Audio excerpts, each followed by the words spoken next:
So your statement that the next China is China went viral earlier this year. Now, with more observation of the economy emerging from the pandemic and the evolving geoeconomic environment, what are your new thoughts? Since 6 months ago, when I said the next China is China, I'm even more convinced now that the next China is only China. I think this year, when we look at around 5% GDP growth, roughly a third of the global growth We're in on GDP, track. I think we're on track, right? And if you compare that with, around 1.5% of developed markets and around 4.5% of emerging markets, China is still way in good and positive territory. The question is, why are we a little bit nervous about this, right? Because there are issues and challenges that we got to solve, right? And these are the housing we've talked about. These are some of the consumer sentiment, right? That is coming back a little bit. So I think from a long-term and growth perspective, I think we're on track. But in the short term, there's some expectations that we need to get used to, which I think is causing a little bit of the short-term, jitteriness, right, and nervousness of people.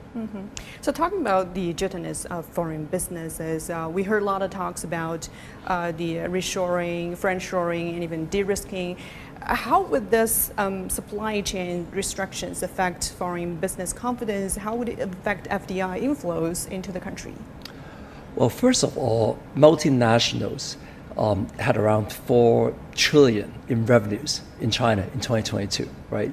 That will not be replaced, and that cannot be replaced, right? So for many of the multinationals, I think China remained firmly as one of the top 3 priorities in terms of both growth, supply chain, and end consumer market. That said, there are many efforts right now to think about how do I diversify my supply chain, right? So as we think about some of the Southeast Asian economies, as we think about some, in Mexico, in others, I think that you see a lot of multinationals trying to think about, okay, what are alternatives?